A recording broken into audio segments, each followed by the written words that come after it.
तो hi my YouTube family and Facebook के प्यारे लोगों, एसर टेलीकॉम की टीम की तरफ से मैं देवरत्न अग्रवाल आज आपके लिए लेकर आया है चार्जिंग का बूट सीक्वेंस। दोस्तों, आपने पावर का बूट सीक्वेंस बहुत देखा होगा और मेरे चैनल पे, और हमने बहुत सारे वीडियो भी डाले हैं और आप कहीं और जगह भी कई जगह पे वीडियो देख रहे होंगे। पर ये वीडियो मैं ख़ास तौर पे आपके लिए लाया हूँ चार्जिंग के बूट सीक्वेंस, किस तरह से चार्जिंग एक काम करता है, फास्ट चार्जिंग काम करती है और किस तरीके से चार्जिंग इनेबल होती है, और बहुत सारे जो फॉल्ट आ सकते हैं मार्केट में जो आप फेस करते हैं दुकानों में अक्सर, जिसमें आप फेस करते होंगे slow charging, fake charging, reversible charging, charging plug in plug out, बहुत सारे फॉल्ट, ऑटो चार्जिंग है ना, लो बैटरी चार्जिंग, बहुत सारे फॉल्ट जो चार्जिंग से रिलेटेड आते हैं। तो हम ये सारी चीज़ देखेंगे, charging error, temperature error, battery error, हाँ, टेम्परेचर टू हाई तो बैटरी के एरर, बैटरी से फ़ोन ऑन नहीं होना, तो ये सारे फॉल्ट कहीं ना कहीं यहाँ पे बहुत सारी चीज़ कवर होगी। हालांकि मैं मानता हूँ कि एक वीडियो से आपको मैं सब कुछ एक्सप्लेन नहीं कर सकता हूँ, क्योंकि दोस्तों वीडियो से आप सिर्फ एक हल्का सा ज्ञान ले सकते हैं पर आप सी को समझ नहीं सकते। तो मैं आप लोगों से यही चाहूँगा कि जो भी वीडियो देख रहे हैं, जो टेक्नीशियन वीडियो देख रहे हैं और जो अभी तक चार्जिंग कनेक्टर या डिस्प्ले या फोल्डर का काम कर रहे हैं और जो अभी बड़े लेवल पे काम करना चाहते हैं, सीपीयू मेमसी या जो एक्सपर्ट तरीके से जो आईसी थोड़ी बहुत निकाल भी लेते हैं, जो नहीं भी निकालते हैं, पर जो सर्किट लेवल को समझना चाहते हैं, जो चाहते हैं कि वो सर्किट को समझ कर आगे बढ़ें, ना कि डायरेक्ट आईसी निकाल के कि अभी रजिस्टर बदल दो, कभी ये कर दो, कभी, तो वही प्रॉपर तरीके से ट्रेनिंग लो और नीचे हमारे दिए गए नंबर पे अगले महीने का बैच बुक कराओ। और अभी मैं ये, और आपको डेमो चाहिए ना, तो मैं आपको डेमो दे रहा हूँ, आप डेली डेमो लो। हमारे फेसबुक में जाओ, एसर टेलीकॉम सर्च करो और वहाँ पर आपको डेली हमारी क्लासेस लाइव देखो और सुबह 3 बार 4 बार हमारी क्लासेस देखो कि हम हर एक बच्चे को जहां हम पहले दिन दिखा रहे हैं वही तीसरे दिन तक दिखाएंगे और आप उसका बूस्ट, कॉन्फिडेंस बूस्ट होते हुए देखो और हर दिन की क्लास का रिजल्ट देखो, तो आपको खुद समझ में आ जाएगा कि एसर टेलीकॉम आपको पढ़ाने लायक है या आप एसर टेलीकॉम में पढ़ने लायक हैं या नहीं। चलिए दोस्तों, शुरू करते हैं बिना आपका टाइम गवाए कि बेसिकली ये चार्जिंग सीक्वेंस मैंने यहाँ पर पूरा चार्जिंग सीक्वेंस डालने की कोशिश की है। ये मीडियाटेक का चार्जिंग सीक्वेंस है। यहाँ पे मैं बात करूँगा मीडियाटेक के सब पावर आईसी की, जिसमें बात करते हैं MT6 सीरीज 71P। ठीक है, अब बात करते हैं कौन कौन सी आईसियाँ इन्वॉल्व हैं इस चार्जिंग सेक्शन में और किस तरह से ये काम करता है। इनिशियल सबसे पहले तो यहाँ पर मैं कलर चेंज कर लूँगा क्योंकि ऑलरेडी 15,000 बच्चों को पढ़ा चुके और ना जाने कितने स्टूडेंट के नाम निकल रहे। अगर मोबाइल का भगवान बोले तो कोई बड़ी बात नहीं इनके लिए। मोबाइल के भगवान है ये।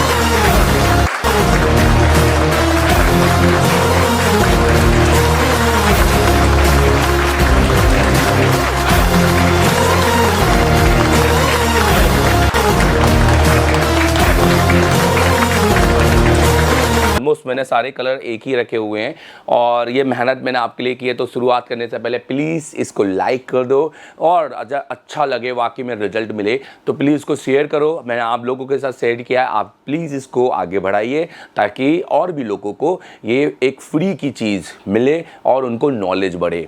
ठीक है, अब बात करते हैं दोस्तों, सबसे पहले ना, जैसे आप FPC, जिसको ना FPC कनेक्टर बोलते हैं, फ्लैक्स, जिसको हम बोलते हैं ना फ्लैक्स प्रिंट केबल या B2B केबल, B2B कनेक्टर जिसमें फ्लैक्स प्रिंट केबल लगा होता है। सो बेसिकली ये केबल लगकर हम सबसे पहले जब लगाते हैं सब बोर्ड से और मेन बोर्ड तक हम चार्जिंग लाते हैं, तो आप सबसे पहले देखते हैं एक TVS डायोड लगा होता है जो कि प्रोटेक्शन के लिए है। एक कैपेसिटर, एक फिल्टर कैपेसिटर होता है जो कि आपको पता होता है कि कैपेसिटर DC फिल्ट्रेशन स्टेबलाइजेशन के लिए होता है, तो यहाँ पर DC फिल्ट्रेशन के लिए है। और एक 47K का एक रजिस्टर पैरेलल है, मतलब अगर हम बात करेंगे तो यहाँ पर ग्राउंड के साथ किया हुआ है, जिसको हम पुल डाउन भी बोल सकते हैं, तो ग्राउंड के साथ किया हुआ है, जो कि एक फीडबैक के लिए है, जो कि आईसी के, हाँ हालांकि आप लोगों को लगेगा ये बेसिकली प्रोटेक्शन के भी काम करता है, जिसको हम ओसीबी प्रोटेक्शन कहते हैं, और फीडबैक का भी काम करता है, जो कि बेसिकली जो हमारी आईसी होती है, जो हम चार्जर हटाते हैं तो उस तरीके से फीडबैक का काम करता है। फीडबैक किसे कहते हैं? फीडबैक मतलब किसी को बताना कि भाई वो सामने वाला काम कर रहा है कि नहीं कर रहा है, तो ये फीडबैक के तरह से एक काम करता है।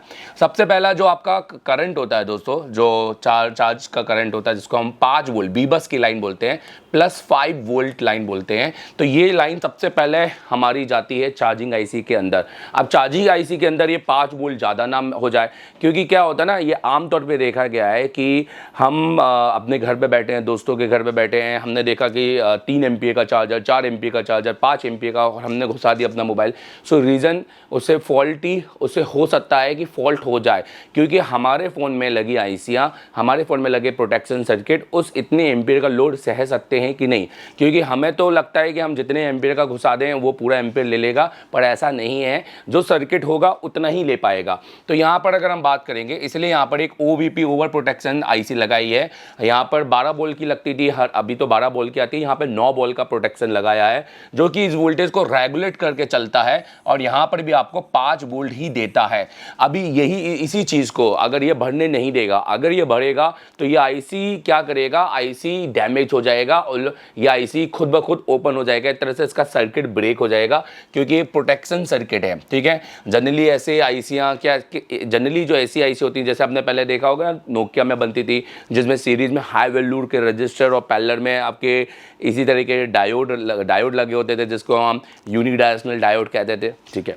सो बेसिकली जैसे ही OBP के थ्रू ये आईसी आउटपुट भेजेगा, तो ये आउटपुट बी बस में ही भेजेगा, और बी बस में भेजने के बाद सबसे पहले ये चार्जिंग आईसी के जाने के पहले भी ये आपकी पावर मैनेजमेंट आईसी, जो कि PMU होता है, उसके अंदर जाएगा, और उस आईसी के अंदर ये जाएगा VCDT की लाइन पर, जिसको हम वोल्टेज चार्जिंग डिडक्शन ट्रिगर बोलते हैं। ये ट्रिगर करता है आईसी को, जैसे किसी को ट्रिगर करना है ना भाई, इसको ट्रिगर करने का मतलब है कि हम एक तरह से आईसी को बता रहे हैं कि भाई अब देखो हम आ गए हैं, और हम अब हमें सेंस करो। तो पावर आईसी इसको सेंस करेगा VCDT पर इसको 5 वोल्ट नहीं चाहिए, इसको चाहिए बेसिकली ओनली 0.5 वोल्ट। तो ये 0.5 वोल्ट से ट्रिगर होता है। तो इस 0.5 वोल्ट को जहां से 5 वोल्ट से 0.5 कैसे बदला, तो यहां पर एक वोल्टेज डिवाइडर का सर्किट का यूज किया गया है, जिसमें 330K का यहां पर और 35K का यहां पर, तो एक सीरीज और एक ग्राउंड के साथ R1 R2। तो यहाँ पर मेरा R1 है, यहाँ मेरा R2 है। तो आपको तो फॉर्मूला पता ही होगा, ये क्या फॉर्मूला होता है, मैं यहाँ बता देता हूँ, अब इसको लगा लेना। ये होता है दोस्तों V × R2 upon R1 plus R2। तो ये फॉर्मूला, तो यहाँ पर V क्या होगा, 5 वोल्ट, और R2 क्या हुआ हमारा, ये 39 हुआ, और ये हुआ हमारा 330 प्लस 39। तो इसको लगाना, तो आप देखेंगे कि आपको कितना वोल्टेज मिलेगा। हालांकि इसके आपके बहुत सारे एप्लीकेशन भी आ गए हैं, तो अभी आपको इतना सब गुणा भाग करने की ज़रूरत नहीं है। तो सबसे पहली बात करें तो एक डिवाइडर सर्किट से पावर को ट्रिगर किया जाता है, बताने के लिए कि भैया देखो अगर मैं यहाँ पर चार्जर लगाया गया है, अगर इनकेस ये लाइन नहीं हो तो ये चार्जिंग एरर में आ सकता है, और जिससे हमें चार्जिंग एरर का फॉल्ट देखने को मिलता है। जनरली ओप्पो के वीडियो में ना एक आपको इस तरह का सिंबल देखने को मिलेगा, जिसमें सिर्फ इस तरह का ही आएगा, जैसे ही लगाएंगे पॉपअप होगा और ये चला जाएगा। तो बेसिकली उसके बाद फिर पहले नंबर के बाद जैसे मैंने बोला VCDT के टर्मिनल पे जाता है, उसी के बाद दूसरे नंबर के टर्मिनल पे ये फिर मैं बोल रहा हूँ कि आईसी के अंदर ना जाकर ये उसके बाद अपने पावर के LDO को ऑन करता है, क्योंकि पावर के अंदर भी ना LDO लगा होता है, और यहाँ पे जो LDO लगा है वो चार्जिंग का LDO है। क्योंकि आपने देखा होगा ना कि आपने चार्जर लगाया, तो चार्जर लगाने पे आपका फ़ोन कुछ देर के लिए ऑन होता है, तो वो ऑन क्यों हो रहा है, तो रीज़न ये है, तो ये चार्जिंग के LDO को ऑन करता है। ये भी एक डिवाइडर सर्किट के थ्रू होता है, पर यहाँ पर जो दूसरा रजिस्टर होता है वो आईसी के थ्रू होता है। तो यहाँ पर भी आपको ना 2.8 वोल्टेज यहाँ पर चार्जर लगा कर मिलते हैं। 7.5K का रजिस्टर यहाँ लगा होता है। ये रजिस्टर निकला तो भी आपका फ़ोन को यहाँ पर फॉल्ट देखने को मिल सकता है चार्जिंग का। और अगर मैं बात करूंगा तो रेडमी दैट साइड की नो डिटेक्शन ये आपको देखने को मिलेगा।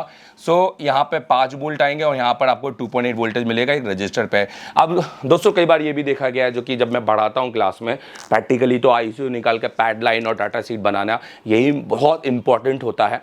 यहाँ पे आप नोटिस कीजिएगा कि सिर्फ यहाँ पर 2.5 2.8 अगर आता है तो हम ये भी समझते हैं कि IC से कनेक्टेड है, क्योंकि ये बेसिकली बनता IC के थ्रू ही है, क्योंकि यहाँ पर दूसरा रजिस्टर IC के थ्रू ही है। तो अगर यहाँ पर मान लीजिए कि यहाँ पर आपको वो 2.8 नहीं आ रहा है, तो इसका मतलब ये है कि यहाँ पर ये IC से कनेक्टेड नहीं है, हमें IC निकाल के इसकी पैड लाइन चेक करनी पड़ेगी। फिर उसके बाद फिर तीसरे नंबर पर ये वापस अपने बीबस की लाइन पर चला जाता है और IC के अंदर एंटर हो जाता है। IC के अंदर एंटर होने के साथ ही देखो यहाँ पर मैंने IC के वो नहीं लिखे हैं, कोड नहीं लिखे, नहीं तो मैं लिख देता। आता IC को अपना सेंस भी देता है, तो बीबस सेंस एक लाइन भी ये देता है कि भाई वो IC के साथ एंटर भी हो रहा है, साथ में वो सेंस भी करा रहा है हाँ कि वो हो रहा है कि नहीं हो रहा है। उसके साथ कनेक्शन 5 वोल्टेज के साथ भी ग्राउंड हो जाता है। देखिए दोस्तों, हमारे को ना IC की हर रिक्वायरमेंट को पूरी करनी है, तो कहते हैं कि IC की रिक्वायरमेंट पूरी करो काम हो जाएगा। अभी हम क्या करते हैं, IC उठा के बदल देते हैं, सिर्फ इनपुट आउटपुट वोल्टेज। अब आपको हर एक रजिस्टर लगा है, पुल डाउन पुल अप या कैपेसिटर, या हम बात करें अगर कोई पैड ग्राउंड है तो हमें वो भी चेक करना पड़ता है कि ग्राउंड है कि नहीं है। अब इसके बाद की बात करेंगे तो दोस्तों यहाँ पर जैसे बीबस बनता है, तो ये तो चार्जिंग में आपने देखा ही होगा या बहुत सारे वीडियो में आप सीख रहे होंगे कि उसके बाद फिर मिड ID की लाइन बनती है। इसको ID कहना ज़्यादा इंपॉर्टेंट होता है, क्योंकि बहुत सारी टर्म्स में इसको अलग अलग नाम दिया हुआ है, मैनेजमेंट ID। सो यहाँ पर भी सेम 5 वोल्ट आपके बनते हैं। अब दोस्तों ये 5 ID की लाइन भी आप है ना कई मोबाइलों में सर्च करेंगे तो यही लाइन बहुत सारे मोबाइल में और भी सेक्शंस के लिए वो एज ए इनपुट वोल्टेज के लिए डाल देते हैं। अगर मान लो इसमें फास्ट चार्जिंग का एक और IC लगा होता तो ये क्या करते, यही ID को उस फास्ट चार्जिंग के लिए एज ए इनपुट बीबस बोल देते और वो उसके अंदर DC इन हो जाती। फिर अगर मैं बात करूंगा यहाँ से बीबेट आउट हो रहा है, और बीबेट आउट होने के साथ यहाँ पे 10 माइक्रोफैराड का कैपेसिटर 6.3 वोल्टेज के साथ लगा हुआ है, जिसको हम किसी भी कैपेसिटर के साथ चेंज कर सकते हैं। कैपेसिटर की बात करें तो यहाँ पर आप देखो तो 25 वोल्ट का कैपेसिटर और 0.01 माइक्रोफैराड का कैपेसिटर लगा हुआ है। इसका मतलब इसकी वैल्यू 0.1 माइक्रोफैराड है और झेल सकता है 25 वोल्ट तक। और एक सेम यहाँ पे कैपेसिटर आपको ये देखने को मिलेगा, यहाँ पे 4.7 माइक्रोफैराड का कैपेसिटर यूज किया गया है, जो कि आप लगा सकते हैं, पर यहाँ पे जो कैपेसिटर है वो 25 वोल्ट तक इसकी क्षमता है। और अगर यहाँ पे बात करेंगे तो जैसे IC के बाहर निकलता है तो TVS डायोड यहाँ पर बाय डायरेक्शनल यूज किया गया है, और एक कैपेसिटर 1.4 माइक्रोफैराड का यहाँ पर यूज किया गया है, 1.0 माइक्रोफैराड का यहाँ पर यूज किया गया है। इसकी बात करेंगे तो बीबेट से जैसे मैंने 10 माइक्रोफैराड 6.3 वोल्टेज जो कि एक नॉर्मल कैपेसिटर है जो सबसे ज़्यादा आपके बोर्ड में होते हैं, और बीबेट पे लाइन जाती है। बट सिर्फ इतना नहीं होता ना, चार्जिंग में तो बहुत कुछ है। सो आप देखें, मैं एक एक करके सारी चीज़ बताता हूँ। यहाँ पर आप देखिए तो आपको तो पता होगा कि चार्जिंग का बूट सर्किट बनता है, जिसको हम 8 वोल्टेज बोलते हैं, और यही LX मतलब जब चार्जिंग ऐसी स्विचिंग करती है तो इसको स्विचिंग बोला जाता है दोस्तों। स्विचिंग करती है तो ये अपना यहाँ पर 3.1 से 3.1 से 3.7 तक वोल्टेज बनाती है, स्विचिंग वोल्टेज। सो बेसिकली 3.1 से 3.7 तक वोल्टेज बनाती है। तो ये बूट सर्किट, ये जरूर चेक कीजिए कि ये बूट सर्किट बन रहा है कि नहीं बन रहा है। चार्जिंग बूट का बनना बहुत ज़्यादा जरूरी है, नहीं तो फेक चार्जिंग आपको देखने को मिलेगा। अब इसके बाद में एक आपको 1.0 माइक्रो हेनरी का एक कॉइल लगा हुआ है, उसके साथ 22 माइक्रो हेनरी का एक कैपेसिटर है, साथ में एक यूनिडायरेक्शनल आपको एक TVS डायोड देखने को मिलेगा, और उसके साथ यही लाइन जुड़ जाएगी आपकी VSYS मतलब वोल्टेज सिस्टम, जो कि हमारे फोनों की सेकेंडरी लाइन होती है। प्राइमरी के बाद जैसे बीबैट होता है और बीबैट बदल के VSYS हो जाता है, क्योंकि ये एक है ना DC to DC IC भी है, आप समझ रहे हैं। तो DC to DC भी IC है ना, एक DC to DC IC भी है। और जैसे हम बैटरी भी लगाएंगे ना अगर, तो ये हमारा जो बीबैट है वो चेंज होकर VSYS में जाता है। बट यहाँ पर जो अभी फिलहाल वोल्टेज बनेंगे चार्जर लगाकर, वो वोल्टेज आपके बनेंगे स्विचिंग से। तो ये स्विचिंग से वोल्टेज बन रहे हैं, ठीक है।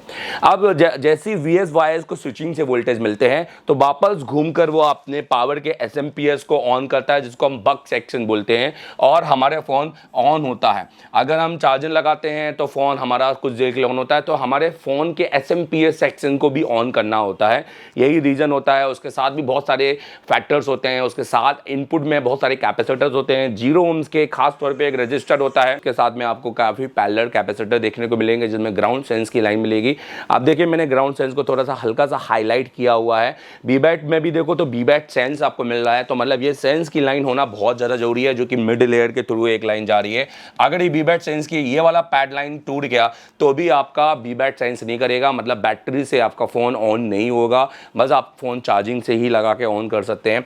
अगर यहाँ पे और बात करें दोस्तों, और सप्लाई की बात करें इसके बाद, तो यहाँ पर आप देखिए कि VSY सेंस की लाइन दी है। जैसे कि बैट सेंस इन्होंने 6371 पॉजिटिव को यहाँ पर P को दिया है, सॉरी 6371 यहाँ पे PIC को दिया है, वैसे ही MT635 CRB को एक अब इन्होंने VSY सेंस दिया है। आप देखिए यहाँ पे इन्होंने BVAT सेंस की दी है और यहाँ पे इन्होंने VSY सेंस की दी है। तो देखिए दोनों ही सेंस को ICO के साथ डाल दिया है, क्योंकि अभी ICO में क्या हो रहा है, फीडबैक सेंस इस तरह की लाइनें बहुत ज़्यादा हो गई हैं, जो हमारे पर्टिकुलर इन्हीं लाइनों के ब्रेक की वजह से हम IC नहीं बना पा रहे हैं।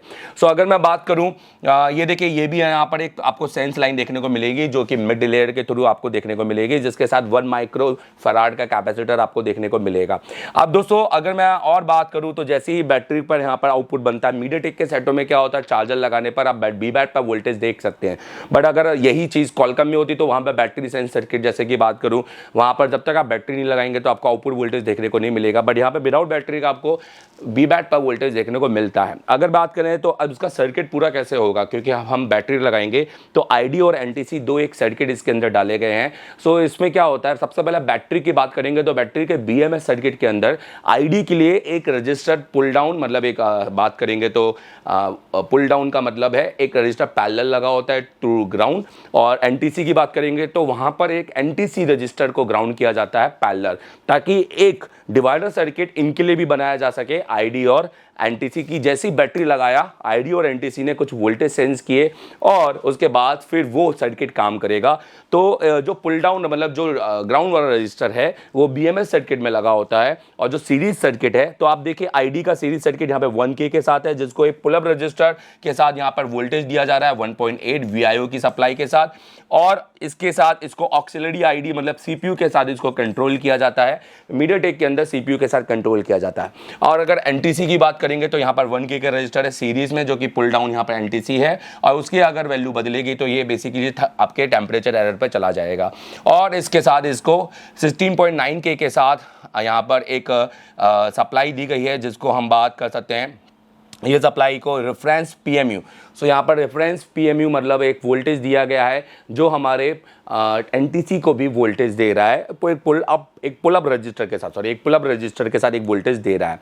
अगर मैं बात करूँ इसके बाद, अगर बात करूँ तो NTC को भी आप देखिए तो 1K के रजिस्टर के साथ में है, जो कि इसके साथ एक NTC थर्मिस्टर लगाया गया है पुल डाउन, और एक डिवाइडर सर्किट बनाया गया है। और अगर वो सर्किट अगर जैसे ही वो हीटिंग पाता है, रजिस्टर की वैल्यू बदलती है, तो ये आपको टेम्परेचर एरर दे देगा। और उसके साथ एक पुल अप रजिस्टर 16.9K के साथ आपके पावर के थ्रू दिया गया है, जिसको हम रेफरेंस PMU की सप्लाई बोलते हैं।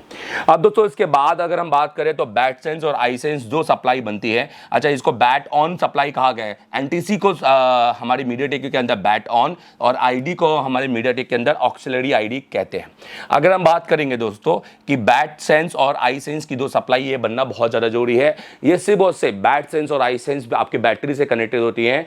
कहीं कहीं जगह पे इन दोनों की लाइनों के बीच में आपको एक शंट रजिस्टर दे दिया जाता है, जो एक कोड रजिस्टर जैसा दिखाई देता है, और वो कोड रजिस्टर बहुत ही मिली ओम्स का होता है। सो माइनर्स का डिफरेंस होता है और कुछ नहीं होता है। तो ये बैट सेंस और आई सेंस की लाइन होती है, जो कि चार्जिंग के लिए बहुत ज़्यादा इंपॉर्टेंट होती है। अगर बैट सेंस पे आपके बीबैट वाले वोल्टेज ना मिले तो ये बैटरी से सेंस नहीं करेगा, और अगर आई सेंस पे अगर बीबैट से वोल्टेज ना अगर आई सेंस पे बीबैट से वोल्टेज ना करें तो ये IC लोड नहीं लेगी, एम्पियर नहीं बनाएगी, सिर्फ आपको फेक वोल्टेज देगी। अगर इसके बाद की अगर मैं बात करूं दोस्तों, तो इतना सर्किट आई होप आप समझ गए होंगे। अब इसके बात करें, एक ग्राउंड का सर्किट भी सबसे इंपॉर्टेंट होता है सर्किटों के अंदर। ग्राउंड बेसिकली अभी के डेट में ग्राउंड नहीं है, वो हमारे सेंस लाइन हो गई है। तो ग्राउंड के साथ भी कैसे सेंस करें, कि ग्राउंड को कैसे सेंस किया जाए, तो इसीलिए उसमें कुछ मिली ओम्स का एक रजिस्टर लगाकर उसको IC के साथ जोड़ दिया जाता है। और वहीं पर आप देखिए कि एक शंट रजिस्टर मैंने यहाँ पर यूज़ किया है, और यहाँ पर ग्राउंड के साथ, तो जिसमें हम बात करेंगे तो एक बन जाता है चार्जिंग सेंस निगेटिव और एक बन जाता है सिरा चार्जिंग चार्जिंग सेंस पॉजिटिव। और ये सिरे जो दोनों होते हैं ये आपकी मेन पावर आईसी के फ्यूल गेज सर्किट के साथ में जुड़े होते हैं, जो वहीं से कंट्रोल किए जाते हैं। अब दोस्तों इसके अलावा अगर मैं चार्जिंग की सप्लाई की और बात करूं जो कि फास्ट चार्जिंग को इनेबल करता है, वो हमारा है USB DP और USB DM। तो ये सप्लाई भी ओके होना बहुत ज़्यादा जरूरी है, क्योंकि अगर ये ओके नहीं होगा तो हमारा फास्ट चार्जिंग सर्किट ओके नहीं होगा। तो जैसे आपने देखा ना, कंप्यूटर से लगाते हैं तो स्लो चार्ज होता है, आप जैसे उसमें लगाते हैं तो फास्ट चार्ज होता है। तो ये ओके होना बहुत ज़्यादा जरूरी है। ये सबसे पहले डायरेक्ट जाता है CPU के अंदर, क्योंकि मीडियाटेक का CPU है, और मीडियाटेक के बाद ये चार्जिंग सप्लाई को वापस भेजता है मीडिया पावर आईसी के अंदर। तो ये वाला सप्लाई इसको मिलना बहुत ज़्यादा जरूरी है, जो कि फास्ट चार्जिंग के लिए बहुत इंपॉर्टेंट है। सो आई होप कि आपको वीडियो अच्छा लगे, और वीडियो में मैंने सारी चीज़ को एक्सप्लेन किया होता है। बहुत सी चीज़ें हैं जो आपको हमारे सामने बैठकर हमसे सीखनी होती है। सो उसी के लिए मैं आपको न्योता देता हूं, और आप आइए हमारी क्लासेस ज्वाइन कीजिए एसर टेलीकॉम। फेसबुक में जाइए, लाइव देखिए कि कैसे हम किस तरीके से ICO पे काम करवा रहे हैं, किस तरीके से हम MMC पे काम करवा रहे हैं, किस तरीके से सर्किटों पे काम करवा रहे हैं। इंडिया के top most teachers Acer telecom के साथ एसोसिएटेड हैं, जिसमें Milan sir, India best MMC teacher Durgesh sir, और आपको मिलूंगा मैं, और साथ में जो IC एक्सपर्ट है ना, जिसको बोलते हैं ना कि 30 लोगों से इकट्ठे एक सर IC को लगवा देता है, वो है हमारे MD सर। तो आइए ज्वाइन करो एक बड़े इंस्टीट्यूट को और अपना फ्यूचर बनाओ, क्योंकि हम आपको ना 1 महीने के बाद छोड़ने नहीं वाले हैं। हम आपके साथ पूरी ज़िंदगी रहेंगे, क्योंकि हम आपको बैकअप सपोर्ट देंगे पूरे ज़िंदगी भर, जिसको हर महीने 2 बार बुलाया जा सकता है। और ध्यान रखिएगा, आपके पास 24 कितने 24 आपके पास में है 24 आपके पास 24 बार आने का रास्ता है हमारे पास आने के लिए। तो आपके पास 24 दिन है, तो आपके पास टोटल 24। आप जैसे बोलते हैं ना कि किसी इंस्टीट्यूट में आप 6 महीने में एक बार बैकअप में आए हैं, किसी में 3 महीने में आए, और 10 दिन एक महीना। मैं बोलता इतना क्यों, आप हर 2 दिन के लिए आए मेरे पास और 24 बार आइए। तो आप जितना धीरे धीरे सीखेंगे उतना ही आप अच्छा ज़्यादा पकड़ेंगे। दोस्तों जाते जाते एक बात जरूर बोलूँगा, आप किस में बिलीव करते हैं, शॉर्ट टर्म में या लॉन्ग टर्म में? आपको क्या लगता है कि आज आपने IC देखी, आज सवेरे आपने सर्किट देखा, शाम को एक IC निकाल के लगा दी और कल आपने मोबाइल बना दिया? ऐसा नहीं है दोस्तों। प्रैक्टिस एक बहुत बड़ी इंपॉर्टेंट चीज़ होती है, और प्रैक्टिस के टाइम पे जब आप अकेले बैठेंगे तो आपको बहुत सारी चीज़ों जो होंगी उनसे सामना करना पड़ेगा। और हर चीज़ फ़ोन पे या वीडियो कॉल के थ्रू हम बता नहीं सकते, ना ही कोई बता सकता है। जैसे कि ऑनलाइन कोर्स को पॉसिबल ही नहीं है, वैसे ही आपको फिर से वापस जितना आपने कन्फ्यूजन क्रिएट करोगे अपने ऊपर, उतने ही कन्फ्यूजन के साथ आपको हमारे पास 2 दिन आना है। अपने लाइव प्रैक्टिकल सेट के साथ आप हमारे साथ काम करें, और फिर उसके साथ धीरे धीरे कन्फ्यूजन दूर होगा, और वही धीरे धीरे आपका लॉन्ग टर्म बनता जाएगा, और आपको मार्केट में इतना नाम कर देगा कि लोग आपसे पूछेंगे भाई कहाँ से सीख कर आए हो। चलो ठीक है, thank you very much, and ये वीडियो देखने के लिए, और इसी से जुड़े रहें एसर टेलीकॉम के चैनल के साथ। मेरा एक और पर्सनल चैनल है देवेंद्र नगरवाल का, उसको जाके आप फॉलो कर सकते हैं, और फेसबुक में जाके जरूर फॉलो करें। लगभग 3 लाख हमारे फॉलोअर्स होने वाले हैं, एंड लाइव क्लासेस देखो यार, इतने लोग देख रहे हैं। Thank you. एक एमओएलईडी का सर्किट दिया है 16 लाख का। अब बताओ किस किस को समझ में आया? प्रैक्टिकली क्या बात है। और एक्सक्लूसिव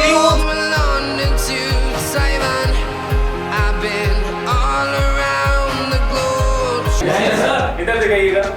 एक बार भी दिल से बताइए कि आपने एक बार प्रैक्टिकल करके दिखाया है, लाइव कर रहे कि नहीं कर रहे, देखते कि डाटा बचता है कि नहीं बचता। Yes sir. तो थोड़ा सा आप भी बने रहे लाइव में, और देखते हैं कि एक्चुअल में डाटा बचता है कि नहीं। तो कैसे रही ओवरऑल क्लास? समझ में आ रहा है कि नहीं आ रहा? आज कौन-कौन ने CPU ब्लैक पेस्टेड खोला? Without print damage. कल से बेहतर हुआ आज? Yes sir. कोई भी प्रिंट डैमेज हुआ? नहीं सर। नया स्क्रैचेस आई? नहीं सर। एकदम जैसा कट रही है पेस्टेड। देखिए जो तरीका है वो कैसा है। बहुत अच्छा।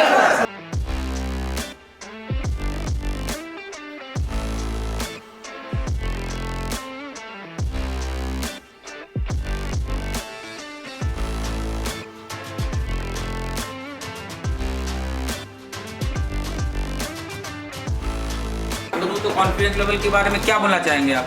बहुत इतना कॉन्फिडेंस यहाँ से कहना नहीं है।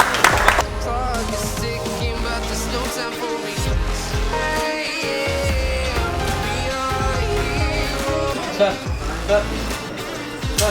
ये लाइट ऐसी चलने के लिए हमको रिक्वायरमेंट जो है 4 वोल्ट।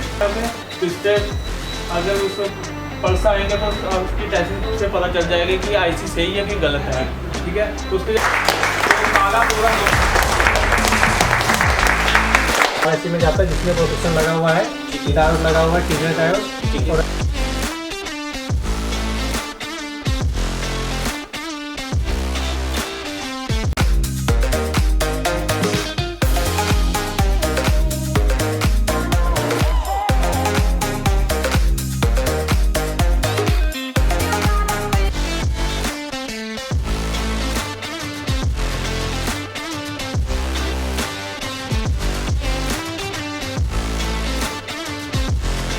से थर्मिस्टर अभी तक कोई YouTube में नहीं बताया होगा।